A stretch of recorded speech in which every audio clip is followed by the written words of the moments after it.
Chapter 3, Part C, How to Call a Second Constitutional Convention. The way to make these reforms a reality is through a second constitutional convention. One key issue that may arise at a convention is how to deal with entrenched clauses. An entrenched clause is a part of a constitution that is more difficult to amend or remove than other parts.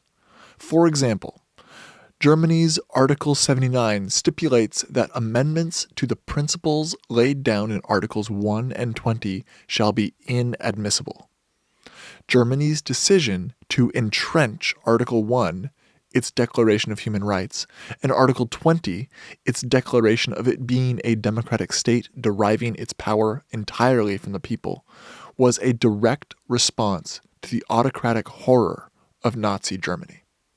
For the U.S. Constitution, there is an entrenched clause in Article 5 that states, "No state, without its consent, shall be deprived of its equal suffrage in the Senate."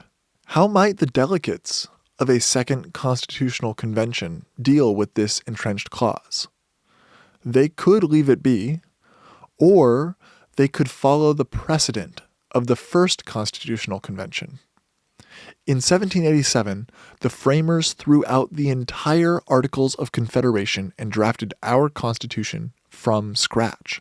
If the delegates of a second constitutional convention followed the framers' precedent, all parts of the Constitution, including its entrenched clause, could be rewritten. Through this, all reforms argued for in this book are possible.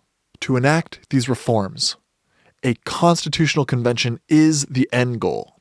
Set your cynicism aside. How do we accomplish this goal?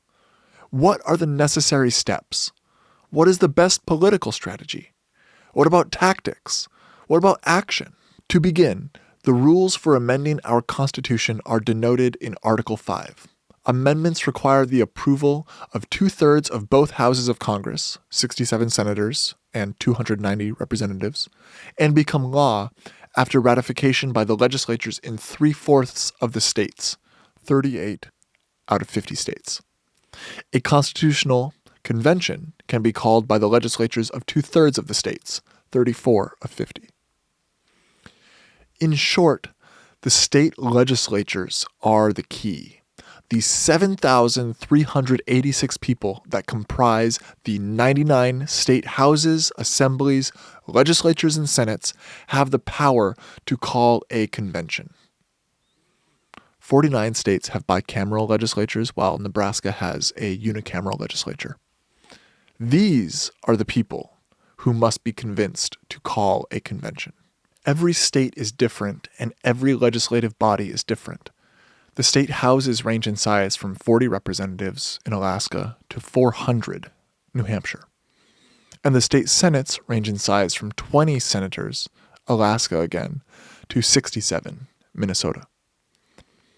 The Republican Party controls a majority in 29 state legislatures.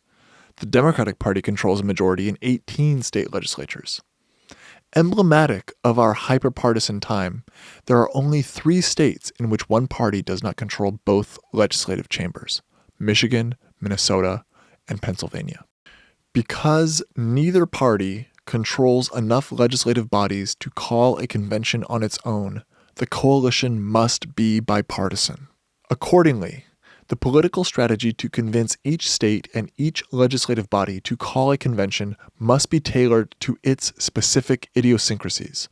The strategies that work in my home state of Washington may be wildly different from the strategies that work in New Hampshire or Louisiana. To any activists reading this, I hope you will use your knowledge of your home state's idiosyncrasies to implement the most effective political strategy. In general, I believe some strategies can be applied to most, if not all, states. To call a convention, we will need champions in the state legislatures. These are people already in office who can introduce legislation and who can talk to their colleagues. To the state legislators reading this, use your power. Talk with your colleagues. Use your political capital to call for a convention.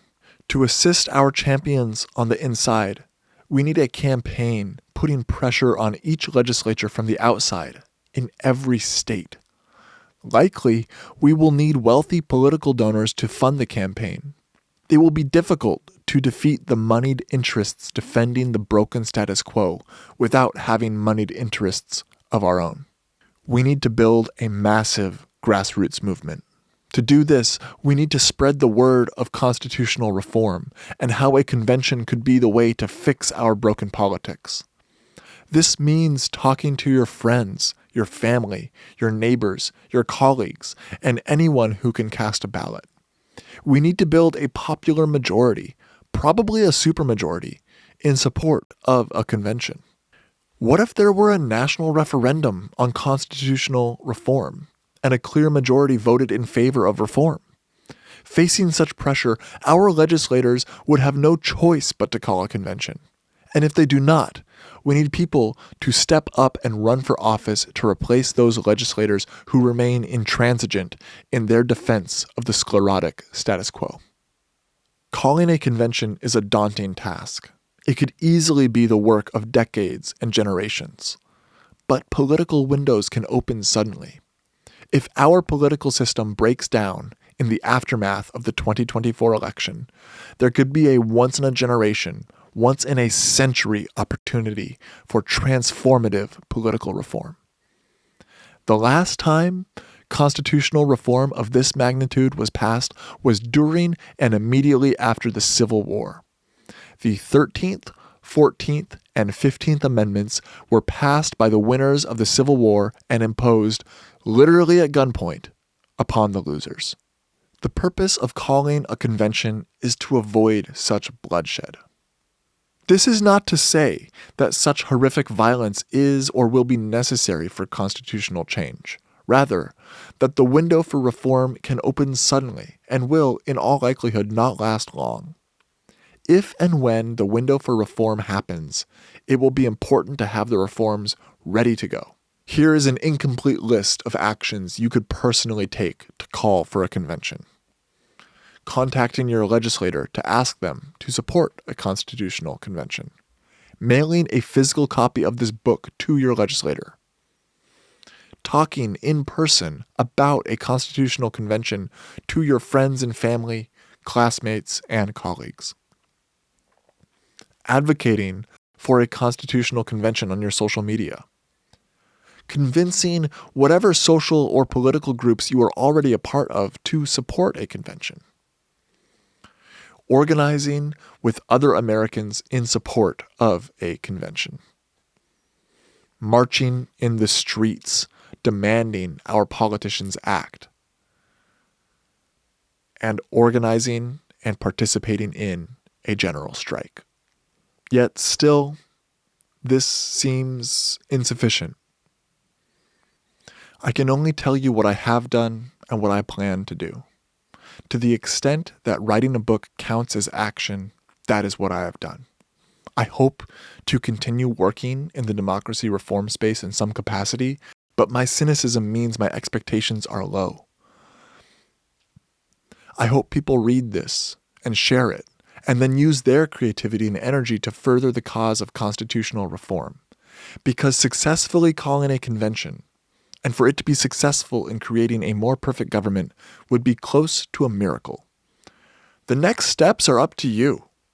If democratic government is government by the many, democratic action is action by the many. So what are you going to do? Thank you for watching. Please like and subscribe and share with a friend to help grow the movement for real American democracy. I'm always open to feedback, so leave a comment below. Also, check out the links in the description to get in touch with me at my website, politicalzane.com, where you can also support the channel with some democracy swag like this hat, and subscribe to my Substack to see these videos early. See you next time.